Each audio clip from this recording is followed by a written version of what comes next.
दोस्तों, यह कहानी एक ऐसी लड़की की है जो अपने सपनों को पूरा करने के लिए घर घर जाकर लोगों की मसाज करती है। लेकिन लोग उसकी मजबूरी का फायदा उठाते हैं और जबरदस्ती उसे अपने गन्ने की सैर कराते हैं। तो चलिए देखते हैं उस लड़की को अपने सपनों को पूरा करने के लिए किन किन मुश्किलों का सामना करना पड़ता है। कहानी की शुरुआत में हम जेनी नाम की एक खूबसूरत लड़की को देखते हैं। जेनी एक हॉस्पिटल में नर्स का काम करती थी, लेकिन उसे वहाँ इतने पैसे नहीं मिलते थे जिससे वो अपने सारे सपनों को पूरा कर सके। इसलिए वह घर घर जाकर लोगों की मसाज भी करती है। इसी तरह से जेनी आज भी अपने एक क्लाइंट से मिलती है जिसका नाम टोनी होता है। टोनी जेनी से हमेशा अपनी मसाज कराता रहता था, इसलिए वह आदमी जेनी को अपने घर लेकर जाता है, जहां जेनी पहले तो टोनी की अच्छे से मसाज करती है, उसके बाद उसके गन्ने की सवारी करने लगती है। इससे टोनी की सारी थकान दूर हो जाती है। काम खत्म होने के बाद जेनी वहां से चली जाती है। रास्ते में जेनी को कुछ लड़के मिलते हैं।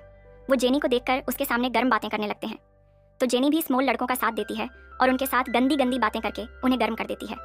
वो लड़के जेनी से उसके बारे में पूछते हैं, तो जेनी उन्हें बताती है, मैं लोगों के घर जाकर उन्हें मसाज देती हूँ और उनकी सारी इच्छाओं को पूरा करती हूँ। यह सुनकर वह तीनों लड़के बहुत खुश होते हैं। इसके बाद जेनी वहां से चली जाती है क्योंकि उसे अपने अगले क्लाइंट के पास मसाज करने के लिए जाना था। जेनी जल्दी से अपने दूसरे क्लाइंट के घर जाती है और अपना नरम हाथों से उसकी मसाज करने लगती है। जेनी जब मसाज करके वहां से जाने लगती है तो वह आदमी जेनी को पकड़कर उसकी गुफाई की सवारी करने लगता है। इसमें जेनी भी उसका अच्छे से साथ देती है क्योंकि उसे यह सब करने के अलग पैसे मिलते थे, इसलिए बहुत देर तक वो आदमी जेनी की सवारी करता है। वहीं अब काम खत्म होने के बाद जेनी वहां से निकल जाती है। जेनी दिखने में बहुत ही ज्यादा खूबसूरत थी और वो अपने क्लाइंट को हर तरह से पुश करती थी, इसलिए रोजाना उसे कोई ना कोई क्लाइंट मिल जाता था। अगले दिन जेनी अपनी एक गुड क्लाइंट एना से मिलने के लिए जाती है। एना एक फेमस मॉडल होती है जिसे इस शहर के सभी लोग अच्छी तरह से जानते थे। एना जेनी को लेकर एक रेस्टोरेंट में जाती है जहाँ ये दोनों साथ बैठकर खाना खाते हैं। इसके बाद एना जेनी को लेकर अपने घर आ जाती है। घर आने के बाद जेनी एना की मसाज करने लगती है। जेनी की मसाज करने से एना की सारी थकान दूर हो गई थी और उसे बहुत सुकून मिल रहा था। एना जेनी से पूछती है, तुम इतनी खूबसूरत हो तो फिर भी ये काम क्यों करती हो? तो जेनी एना को बताती है, मैं भी बचपन से मॉडल बनना चाहती थी, लेकिन मेरे पास इतने पैसे नहीं हैं। इस पर एना जेनी से कहती है, मैं एक ऐसे लड़के को जानती हूँ जो मेरा अच्छा दोस्त है और उसकी कई सारी मॉडल कंपनियों में अच्छी पहचान है, इसीलिए मैं तुम्हारे बारे में उससे बात करूंगी। जेनी एना की मसाज करने के बाद उसके घर पर ही ना लेती है ताकि उसे रास्ते में कोई क्लाइंट मिले तो वो उसकी मसाज कर सके। वहीं अगले दिन एना जेनी को फिर से अपने घर लेकर आती है और उसे अच्छे से तैयार करती है ताकि एना का दोस्त जेनी की अच्छी अच्छी फोटो खींच सके। वहीं सू भी अपना सामान लेकर वहां आ जाता है और जेनी की फोटो क्लिक करने की तैयारी करता है। इसके बाद वह जेनी की फोटो खींचने लगते हैं। जेनी भी अलग अलग पोस्ट देकर अपने फोटो खिंचवाती है। जेनी आज बहुत खुश थी क्योंकि आज वो लोग उसके बचपन का सपना सच करने वाले थे।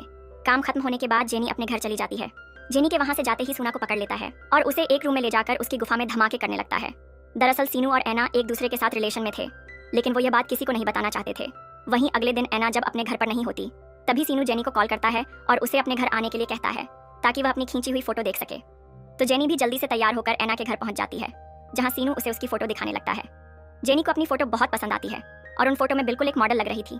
एना जब फोटो देख रही होती है तभी सीनू जेनी के क्लोज आने लगता है क्योंकि वो भी जेनी के तरबूजों का मजा लेना चाहता था, लेकिन जेनी को यह सब अच्छा नहीं लगता है क्योंकि सीनू एना का दोस्त था, इसलिए जेनी सीनू को यह सब करने से मना कर देती है। लेकिन सीनू जेनी से कहता है, मुझे एना बिल्कुल भी पसंद नहीं है और मैं तुमसे प्यार करने लगा हूँ। सीनू की बात सुनकर जेनी भी पिघल जाती है। इसके बाद यह दोनों पलंग तोड़ मजे करने लगते हैं। सू जेनी के साथ अलग अलग तरीके से मजे करता है, मानो वो काफी दिनों से भूखा हो। काम खत्म होने के बाद जेनी वहां से नहाकर निकल जाती है। जेनी के जाने के बाद सू कमरे में जाता है जहां वो एक वीडियो देखता है। दरअसल सीनू ने उनके पूरे घर में कैमरे लगाए हुए थे, इसलिए सीनू ने अभी जो भी जेनी के साथ किया था वो उसने सब कुछ रिकॉर्ड कर लिया था। वहीं रात के समय एना जब अपने घर आती है तो वो सू को सोते हुए देखकर उसी कमरे में जाती है जहां वीडियो देखने के बाद एना को पता चलता है सू ने जेनी के साथ मजे किए हैं, इसलिए वो आज इतना थका हुआ है। दरअसल दोस्तों, सू और एना ऐसे ही अनजान लड़कियों की वीडियो बनाकर बाजार में भेजते हैं जिनसे इन लोगों को काफी पैसे मिलते। वहीं अब एना और सीनू जेनी को अपने घर पर रहने के लिए बुला लेते हैं और वो उसे अपने साथ बुलाकर खाना खिलाते हैं, जहां वो तीनों फिर से जेनी की फोटो देखने लगते हैं। वहीं अगले दिन एमा जेनी को मार्केट लेकर जाती है और उसे कुछ शॉपिंग कराती है क्योंकि एमा को अब जेनी की जरूरत थी ताकि वो उसके और वीडियो बनाकर ज्यादा पैसे कमा सके। एना जेनी को बताती है, आज सीनू का बर्थडे है, इसलिए हम तीनों साथ मिलकर पार्टी करेंगे।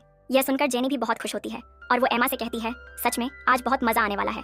ये दोनों जब आपस में बातें कर ही रही होती हैं तभी वहाँ कुछ लोग आते हैं जो दूर से ही एमा और जेनी पर नजर रखे हुए। वहीं हम रात का सीन देखते हैं जहाँ ये तीनों सीनू की पार्टी का प्रोग्राम स्टार्ट करते हैं और ड्रिंक करने लगते हैं। ये लोग आपस में खूब सारी मस्ती करते हैं। सच में ये लोग उससे बहुत प्यार करते हैं। वहीं बातों बातों में सीनू जेनी को एमा को किस करने के लिए कहता है तो जेनी भी बिना कुछ सोचे समझे एमा को किस कर लेती है।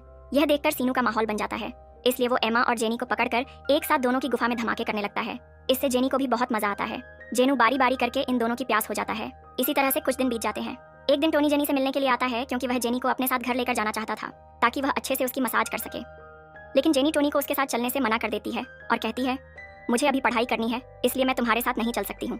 यह कहकर जेनी वहां से चली जाती है। जेनी के वहां से जाने के बाद टोनी के पास वही लोग आते हैं जो जेनी और एमा के ऊपर नजर रखे हुए टोनी जब उन लोगों से उनके बारे में पूछता है तो वो उसे बताते हैं, हम पुलिस हैं और हम लोग जेनी के ऊपर नजर रखे हुए हैं, क्योंकि जेनी जिन लोगों के साथ काम करती है वो लोग मासूम लड़कियों की गंदी वीडियो को शूट करते हैं और उन्हें मार्केट में भेजते हैं, इसलिए हम उन लोगों को रंगे हाथों पकड़ना चाहते हैं। वहीं रात के समय जेनी जब अपने घर आती है तो उसे वहाँ पुलिस ऑफिसर मिलते हैं। ये सब देखकर जेनी पूरी तरह से हैरान हो जाती है। पुलिस ऑफिसर जेनी को बताते हैं, तुम जिन लड़कों के साथ काम करती हो वो तुम्हें धोखा दे रहे हैं, क्योंकि वो लोग तुम्हारी गंदी वीडियो बनाकर मार्केट में बेचते हैं। जेनी को पुलिस ऑफिसर की बातों पर विश्वास नहीं होता, तो वह लोग जेनी को एक होटल में लेकर जाते हैं और वहाँ उसी आदमी से मिलाते हैं जिसे एमा और सीनो ने जेनी की वीडियो भेजी थी। यह सब जानकर जेनी की हालत खराब हो जाती है। वहीं पुलिस ऑफिसर जेनी को अपने पास बुलाता है और उसे कहता है, मैंने सुना है तुम बहुत अच्छे से मसाज करती हो, मुझे भी अपनी मसाज करवानी है। जेनी समझ जाती है जैक उससे क्या चाहता है। इसके बाद जैक जेनी को लेकर एक रूम में जाता है जहाँ जैक जब अपने फोन में किसी से बात कर रहा होता है तभी मौका पाकर जेनी अपने फोन में वीडियो चालू कर देती है और उसे एक जगह रख देती है। इसके बाद वो अपने कपड़े उतारकर जैक की मसाज करने लगती है, लेकिन जैक जेनी के ऊपर गन रखकर जबरदस्ती उसकी गुफा के मजे लेने लगता है। काम खत्म होने के बाद जैक वहीं आराम से सो जाता है, लेकिन जेनी चुपके से जैक की गन निकालकर वहां से निकल जाती है और जैक को उसका वीडियो बेचकर उसे धमकी देती है, अगर उसने उसके साथ यह सब दोबारा किया तो उसका वीडियो वायरल कर देगी। वहीं दूसरी तरफ एमा और सू जब अपने घर आते हैं तो उन्हें वहां पुलिस वाले दिखाई देते हैं। यह देखकर वह दोनों वहां से भाग जाते हैं। अगले दिन रात को एमा और सूर से अपने घर आते हैं और अपना सारा सामान पैक करते हैं और यहाँ से निकल जाते हैं। इसी तरह से कुछ दिन बीत गए थे। एमा और सू को पैसों की जरूरत थी, इसीलिए एमा किसी नई लड़की को अपने जाल में फंसाने लगती है ताकि उसका भी वीडियो बनाकर मार्केट में बेच सके। लेकिन एमा को यह नहीं पता था जेनी ने अभी तक उसका पीछा नहीं छोड़ा है, क्योंकि जेनी अभी भी एमा का पीछा कर रही थी ताकि वो एमा को सबक सिखा सके। वहीं एक दिन एमा जब अपने घर से बाहर जाती है तो जेनी सीन से मिलने के लिए उसके पास आती है और उससे इस तरीके से बात करती है जैसे उसे अभी तक उनके बारे में कुछ पता नहीं हो। वहीं अगली सुबह जेनी जब एमा का पीछा करते हुए एक रेस्टोरेंट में जाती है तो उसे वहां जैक मिलता है। जैक भी एमा को पकड़ने के लिए उसका पीछा कर रहा होता है। जेनी जैक से कहती है, मैंने अभी तक तुम्हारा वीडियो डिलीट नहीं किया है, अगर तुम मेरी मदद करोगे तो मैं तुम्हारा वीडियो डिलीट कर सकती हूँ। जेनी जैक को अपना नाम इस केस से हटाने के लिए कहती है तो जैक भी जेनी की बात मान जाता है। अगले दिन जेनी अपने एक फ्रेंड को एक कैमरा देकर एमा से मिलने के लिए भेजती है ताकि एमा उससे बात करके उसे अपने जाल में फंसाने की कोशिश करे। जेनी की फ्रेंड यह सब अपने कैमरे में रिकॉर्ड कर लेती है। इसके बाद जेनी ये वीडियो जैक को बताती है ताकि जैक अपने आगे का काम कर सके। वहीं जब जेनी सीनू से मिलने के लिए उसके पास आती है तो उसे कहती है, पुलिस को तुम्हारे बारे में सब पता चल गया है और मेरे पास तुम्हारा वीडियो है, इसलिए अब तुम दोनों को वही करना है जो मैं कहूंगी। जिसके बाद जेनी एमा और सीनू के सिर पर घर पॉइंट करके उन्हें एक सुनसान जगह पर लेकर जाती है और उन्हें एक हथकड़ी बांधकर गाड़ी से बाहर बीच खतरनाक हाथपाई होने लगती है।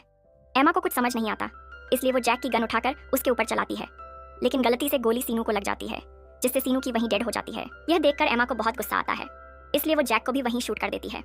इसके बाद एमा जब वहां से जाने लगती है तभी जैक वहां रखी गन उठाकर एना को शूट करता है, क्योंकि जैक अभी भी जिंदा था, इसलिए एमा की भी वहीं डेड हो जाती है। तभी जेनी भी झाड़ियों से निकलकर वहां आ जाती है और वहां से उनका सारा सामान लेकर चली जाती है। अगले दिन जेनी एक ब्रिज के पास जाकर वो सारा सामान पानी में फेंक देती है और इसी सस्पेंस के साथ जेनी की होम सर्विस स्टोरी का एंड हो जाता है। दोस्तों, अगर कहानी अच्छी लगी हो तो वीडियो को लाइक और चैनल को सब्सक्राइब जरूर करें। मिलते हैं किसी नेक्स्ट वीडियो के साथ। Thanks for watching.